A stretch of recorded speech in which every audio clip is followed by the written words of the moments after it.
Hi, my name is Gabrielle Scott and this is my OMG interview. I am a director, an actor, writer, a singer, as well as a teacher. Well, right now I'm directing and producing a play called Much Ado About Nothing by William Shakespeare. Well, April is Autism Awareness Month, so that's why I chose this month. And autism colors are blue, so that's why I'm wearing blue. As well as I'm doing it under Sapphire Productions. Our Sapphire is obviously blue as well, so that's our theme color really. And the second night is at Alicia's Palace, which is on Lady Chancellor Road. And what I chose to dedicate part proceeds to Autistic Society because I have a soft spot for children with autism really. It's one of the inabilities that go unnoticed. And in Trinidad and the Caribbean, we don't really take mental illness or different types of inabilities seriously. We don't really fund it as well. We don't create education for them that's free. Everybody else has free education except special needs children. Something is obviously wrong with that. So that's why I chose that course, because I have a soft spot for autism really. It's very interesting to me. And I'm also very into music therapy, and autism goes hand in hand really. Why Much Ado About Nothing by William Shakespeare is really because the piece, even though it's an old piece, is very current. It deals with a lot of issues such like heresy and bacchanal and deceit and lying and gender roles in a negative sense. However, it's satirical comedy, so the play, how it's written, really makes fun of a lot of characters and it exposes how fickle human beings are, which is obviously something that's always current no matter what century we're in, you know? So that's why I chose William Shakespeare's Much Ado About Nothing. It's very relative to us right now.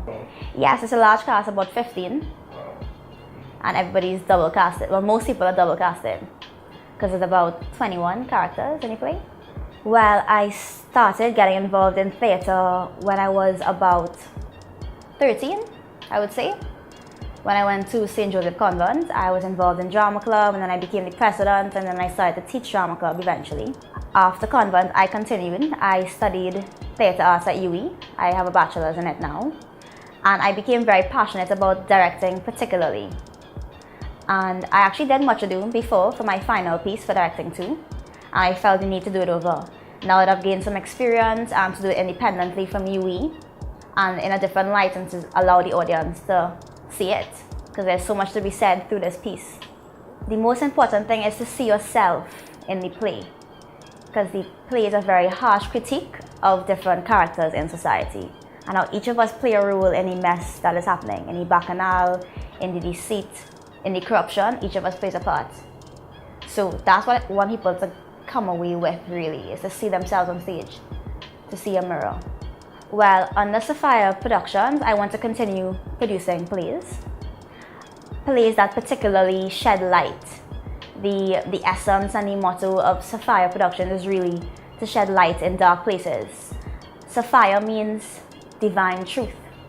So we have a lot of uncertainties in society, what is right, what is wrong, and I want to use theatre to promote what is right and not to have any grey areas. So that's the point of the production company, to use art as a forum for social change. Well, I have a really great team. A lot of young people who've recently graduated and are newly into the working world. And it's really great, and I think we should all support each other. I'm really thankful by sponsors that helped. People like Jimmy Aboud, people like Ivan Govaya of Alicia's Palace have been very generous. People like Nestle, my family's been very supportive. And just really like youths coming together and helping each other, because so many different artists working together. Think about theatre that brings together different art forms under one roof.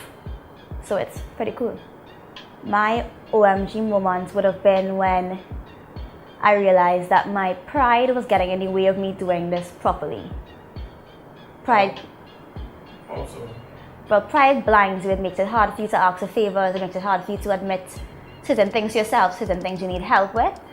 So I think that was my OMG moment of having to learn to let go and accept certain things and go from scratch.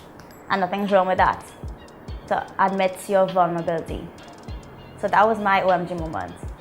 Bye.